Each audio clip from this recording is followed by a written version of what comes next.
A Bíblia é um livro que tinha tudo para dar errado. Porque ela não tem uma linha editorial. Pô, eu sou autor. Eu sei como é que é complicado escrever um livro, principalmente quando você escreve a duas mãos. Eu tô escrevendo um livro agora com mais 2 colegas. Graças a Deus a gente se dá muito bem, uma equipe muito bacana. O Adolfo, o Marcos e eu. Mas a gente escreve, tem depois um editor colocar uma linguagem pra ele. Porque o jeito de eu falar não é o jeito do Igor. Sim. Se eu escrever um livro em parceria com ele, o cara vai ter que dar uma ajustada ali, alguma coisa e tudo e tal. Reunião de pauta. A Bíblia não teve nada disso. E você pega do Gênesis ao Apocalipse, ela tinha um livro que tinha tudo para ser abortado. Ela não tem uma sequência lógica, que ela conta de história, mas fala também de poesia e da receita. Ela tem histórias absurdas, tem aparentes contradições. E hoje é o livro que muda vidas. Quer ver um exemplo? Pega Os Sertões de Euclides da Cunha. Obra maravilhosa. Joga numa penitenciária. Deus um Delírio, de Stephen Hawking. Pega o livro Deus um Delírio e leve em Bangu 1. E deixa os presos lerem Deus um Delírio. Depois de um ano, quantos presos você vai ter recuperados porque leram Deus um Delírio? Sei lá, acho que nenhum. Agora joga uma Bíblia. Bom, a Bíblia tem um histórico de ajudar as pessoas. Dentro de um ano você tem uma igreja funcionando lá dentro. Uhum. Então tem nesse livro alguma coisa que ultrapassa a capa preta que o envolve, sabe? Uhum. Tem um poder ali que nem eu consigo explicar, eu só aceito. Então, respondendo ao que perguntou aí, nós temos indícios, não é o quadro completo, eu concordo com você em gênero e grau. Certeza absoluta com esses olhos, eu não vou ter nem se eu estou vivo amanhã. Uhum. Certeza absoluta. Até com relação Até se você estiver vivo para sempre, talvez. Exatamente, eu não tenho certeza absoluta de nada. Sim. Nesse ponto eu sou um pouco agnóstico, tá bom? Pode ser que hoje estão falando que, um tempo atrás, falavam que o átomo era a menor partícula da matéria. Sim. Até vi o pessoal quebrar o átomo e falar que não, tem o quartzo, as partículas subatômicas. Né? Então, quer dizer, até a própria ciência faz declarações que amanhã podem ser refutadas. Sim. A luz propaga de maneira curvilínea ou reta. Então, muita coisa vai mudando. Então, até na ciência, eu nunca tenho certeza absoluta de nada. Sim. Então, eu trabalho com verdades provisórias e evidências. E dentro dessas verdades provisórias e evidências, eu vejo lógica para a historicidade bíblica, que, por sua vez, sustenta a mensagem que ela apresenta. Caralho. O Fê9751 mandou: olá, boa noite a todos. Sou Felipe Ferreira, esperei ansioso pro Rodrigo Silva vir ao Flow, para ver o papo com vocês, para ver o que sairia dessa mistura. Queria que o pastor apresentasse a vocês as profecias de Daniel, para ver o que o monarca vai achar. Jesus está voltando, valeu. Como é o nome dele? Felipe Ferreira. Felipe significa domador de cavalos. Já que o Felipe falou, Felipe era o nome do pai de Alexandre o Grande. É interessante que não vale Rodrigo, nada. E Rodrigo? Rodrigo significa... Rodrigo vem do saxão. Rodericum. Significa aquele que é rico em glória. Eita! Tanto é que as línguas saxônicas, como o alemão, como o inglês, o nome Ricardo vem da mesma raiz. Fala rich, rico, Richard. Pode crer. Né? Bom, vamos lá. O que o Felipe deve estar falando é o seguinte, que o Daniel tem um lance muito interessante com o Daniel. Nabucodonosor veio em 605 a.C., cercou Jerusalém, depois em 587 ele destruiu o templo, e nessas vindas ele levou muito judeu cativo para a Babilônia. Né? Levou muito judeu cativo para a Babilônia. E levou um jovem chamado Daniel. E ali a Bíblia fala que o rei teve um sonho, e ele ficou confuso com o sonho. Daniel foi lá, interpretou o sonho do rei e falou: olha, rei, Deus deu esse sonho para você para mostrar o que vai acontecer no futuro da humanidade. E o sonho do rei foi um sonho onde ele viu uma estátua com vários elementos, ouro, prata, bronze, ferro e ferro misturado com terra, com barro. Se eu tivesse uma Bíblia aqui, eu teria, ficou no carro. Mas tudo bem, eu vou citando aqui. Aí, Daniel capítulo 2, depois o pessoal pode ler em casa. E ele falou assim, o rei falou, foi isso que eu sonhei. Ele falou, pois é, rei, agora eu vou te revelar o sonho. A cabeça de ouro é o teu reino. E o seu reino vai passar. Vai vir um outro reino, que Daniel vai revelar no capítulo 7, chamado Medo-Pérsia, que vai dominar depois o seu. Depois vai vir um outro reino, chamado Grécia. Isso está no capítulo 7. Depois da Grécia vai vir um outro reino. Mas não está na Bíblia assim nominalmente, tá? A Grécia, a Medo-Pérsia e a Babilônia estão. Só dali para diante que não está. Tá. Estão as características. Aí vira uma... porque o livro da Mas já existia naquela época esses países? Não, 606 a.C. é só a Babilônia. Tinha a Pérsia, mas a Pérsia era um trocinho desse tamanho. Entendi. Você está entendendo? E a Grécia tinha lá no Peloponeso, aquele monte de ilhas lá, nada, né? E o detalhe, um parênteses aqui, que isso aconteceu no capítulo 2 de Daniel. Mas depois no capítulo 7, Deus dá uma visão ao profeta Daniel com essa mesma história, mas com mais detalhes. E depois no capítulo 8, com mais detalhes. Daniel vê monstros, bichos, e Deus vai explicando. Por que Deus fez aquilo? É a maneira de entender, parábola, não é? E Deus vai dando detalhes. Aí Deus fala o seguinte, como são as características? Eu estou pegando igual Daniel 2 e 7. A Babilônia vai passar, o reino que virá da Medo-Pérsia, ele será forte por um lado e fraco por outro. Ele terá duas forças. E realmente foi a junção da Média e da Pérsia, Dario e Ciro, que destruíram a Babilônia. Quando fala da Grécia, fala da Grécia de um único rei que ia dominar o mundo, mas ele mesmo se autodestruiria. E quando ele se autodestruísse, na sua força quebrou-se-lhe o poder, 4 reis iam surgir dele. Aí quando você chega no período da... Aí você tem então 606 a.C. a Babilônia. Em 538 a.C. veio a Medo-Pérsia e destrói a Babilônia, igual Daniel falou. Em 331 a.C., Daniel já tinha virado farinha, vem o filho de Filipe, Alexandre o Grande, da Macedônia, e começa a fazer as conquistas gregas. Igual a profecia falou. Entendi. E Alexandre o Grande, ele só ia conquistando e não voltava, conquistando e não voltava. E como é que Alexandre morreu? Ele se autodestruiu praticamente, porque ele morreu em 323 a.C., com 33 anos de idade. Aí tem algumas versões, alguns acham que ele contraiu febre tifoide na Índia, outros acham que ele resolveu beber uma taça de vinho para cada ano da vida dele. Eu sei que na sua força ele se quebrou. O reino de Alexandre não foi dominado externamente por ninguém. Ele mesmo morreu. E ele não deixou descendente, porque ele tinha um filho com Roxane que foi morto. E aí, o que aconteceu depois da morte de Alexandre? Lembra a profecia? Depois que esse rei se quebrar, vão vir 4 no lugar dele repartindo o reino. O reino de Alexandre é repartido entre seus 4 generais. Cassandro, Seleuco, Lisímaco e Ptolomeu. Igualzinho a profecia falou, e Daniel já tinha virado farinha aí. Daniel é 606, estou falando em 331 a.C., traz para frente. Aí falou que depois que esses 4 divisões se sugeria, aí viria um reino que dominaria todo mundo com mão de ferro. E ele duraria muito tempo. E vai falando das perversidades. Aí quando você pega quem substituiu ali depois dos 4 Diódoros de Alexandre, Roma. E fala detalhe por detalhe de Roma. Aí quando fala dos pés em ferro com barro, fala o seguinte, esse último reino será o último reino da Terra. Ele não será um reino mundial como os anteriores. Assim como ele tinha uma parte em ferro e uma parte em barro, esse reino será um reino dividido entre nações, onde ele terá, por um lado, a força do ferro, por outro lado, a fraqueza do barro. Durante muito tempo, essas nações tentarão se unir por acordos, contratos e casamentos. Mas assim como o ferro não se mistura com o barro, eles não se unirão. Aí quando você continua estudando a história geral, o que acontece em 476 d.C.? Cai o Império Ocidental Romano. E ele é dividido entre as tribos bárbaras que atacaram Roma e que viraram os países da Europa Ocidental hoje. Que durante toda a história da Europa ficou fazendo o quê?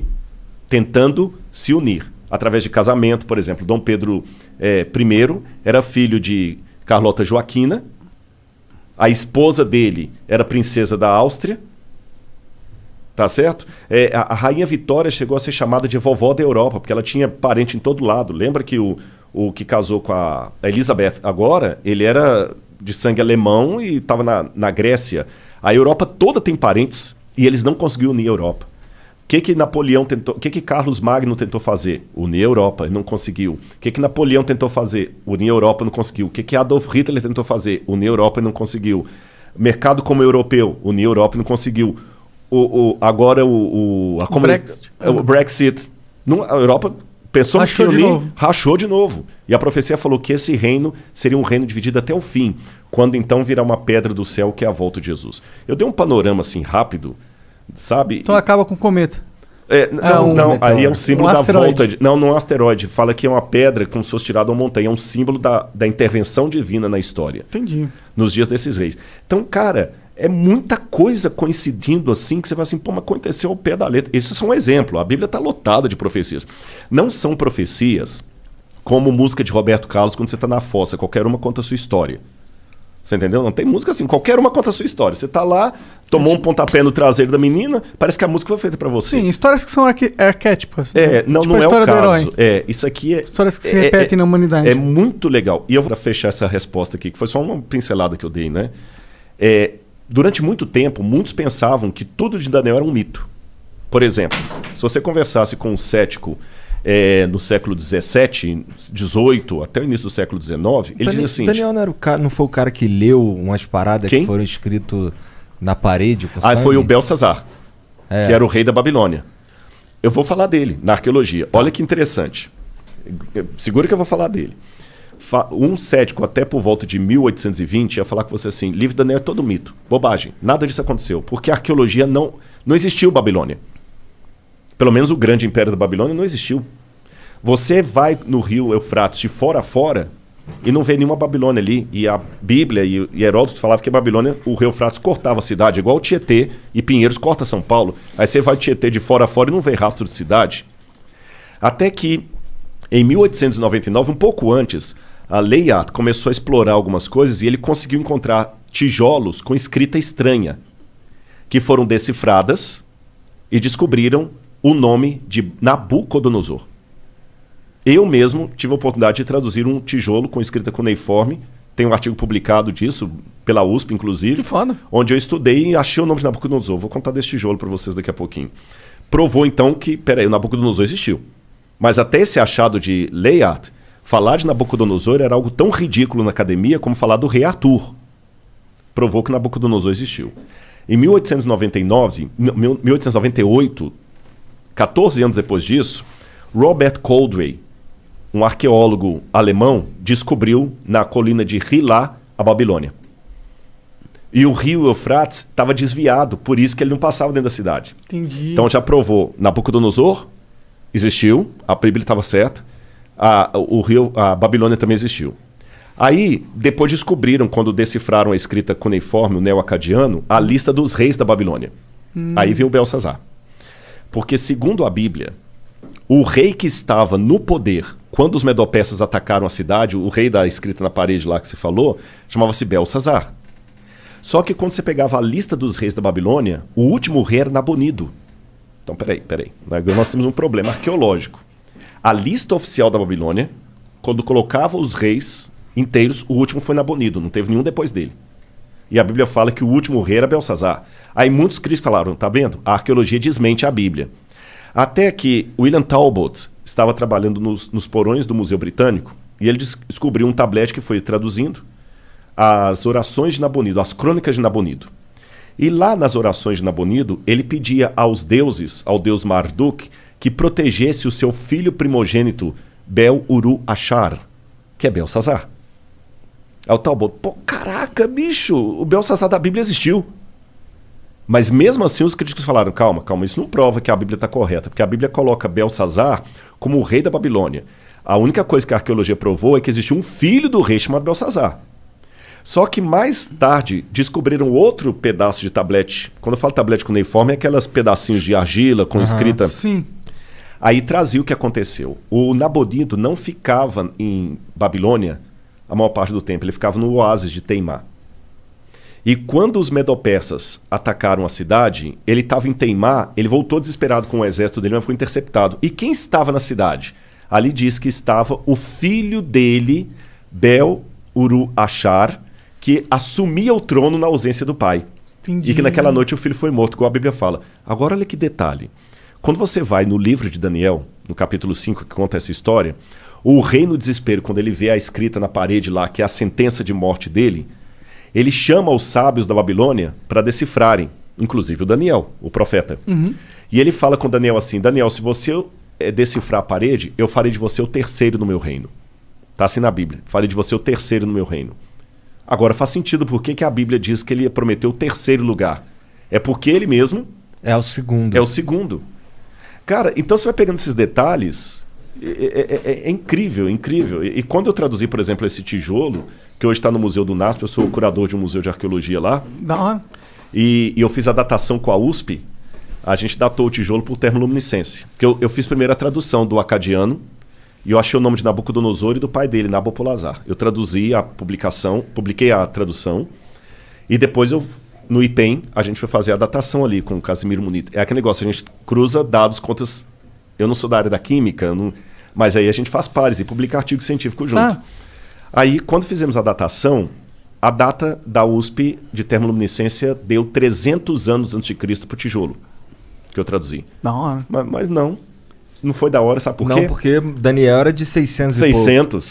Eu tô com um hiato de 300 anos aí. Entendi. Aí, eu quebrando a cabeça, o Casimiro falou, não, Rodrigo, calma, não fica desesperado, não. Aí é a hora do cara explicar a área dele, que você não conhece. Aí o Casimiro me explicou assim, doutor Casimiro Munita, do IPEM. Ele falou assim, Rodrigo, a gente consegue, pela termoluminescência, datar a última queima da cerâmica. Então essa cerâmica pode ter 2.000 anos. Mas se ela sofreu um incêndio 300 anos atrás, ela vai dar que tem 300 anos. Entendi. Porque eu tô datando a queima dela e não a primeira queima. Se você coincidir de ela não ter passado por nenhum incêndio, você vai estar datando o dia que ela foi levada ao forno. Mas se ela teve um incêndio depois disso, zera. Eu falei, então bingo. Ele falou, não tem nada na história que mostre. Eu falei, bingo. Aí eu lembro que por estudar as profecias de Daniel, eu fui estudar bastante as conquistas de Alexandre, e Alexandre colocou fogo no templo de Eságuila, na Babilônia, e depois manda reconstruir. A gente deduz que foi Alexandre. Alguns têm a dúvida se foi o Alexandre ou se foi o Ptolomeu, que botou fogo, não Lisímaco, corrigindo, que botou fogo no Entemenac. Isso foi 300 anos de Cristo. 300 anos de Cristo. Então eu falei, bingo. E o único prédio da Babilônia que foi incendiado e por isso reconstruído foi o templo do Entemenac. Você está entendendo? O único. Aí eu falei, então agora eu sei, a data que eu tenho é a data do incêndio da época de Alexandre. E agora eu sei, dentro da Babilônia, de onde veio esse tijolo. Dentro do templo. Aí eu fiquei emocionado, gente. Vou falar com vocês por quê. Porque aquela inscrição que eu traduzi era uma inscrição pública. É igual você tem na Flow que estava na parede ali embaixo e tudo, é uma inscrição pública, né? E aquela inscrição pública estava no templo do tesouro do Nabucodonosor. E a Bíblia fala que quando ele levou os utensílios de Jerusalém para lá, para humilhar os judeus, e para lembrar o início da nossa conversa lá do podcast lá atrás, que eu falei que Jeremias falou, Deus vai trazer os babilônios, porque vocês não estão obedecendo a aliança, Deus vai tirar a proteção dele, já que vocês estão procurando outros deuses. O Daniel viu os utensílios sagrados do templo sendo levados pelos babilônios lá para a Babilônia.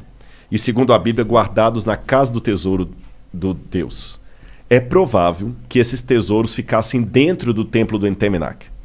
Porque o Nabucodonosor dos babilônios, eles tinham o costume de fazer uma espécie de museu, antes dos museus, de guardar artefatos de espólio de guerra dentro do templo. Pode crer. Então Daniel leu com os olhos dele aquela inscrição que eu traduzi. Pode crer. Agora ele leu com que espírito? Humilhado. Imagina, tudo que você tem de mais especial. Se você for religioso, aquele crucifixo que a sua avó te deu, que fez o catecismo e tudo, sendo colocado lá de qualquer maneira lá... Com um espólio de guerra. Espólio de guerra. Ou então vamos supor que aqui no programa vocês têm algumas coisas legais, que falam assim, pô, isso aqui a gente guarda com carinho, porque isso aqui foi o primeiro prêmio que a gente ganhou e tudo. Sim. Aí você vê um negócio colocado lá, banalizado, te dói o coração. Daniel estava humilhado. Ele passou na porta do Entemenac e ele viu isso. E ele leu aquela inscrição.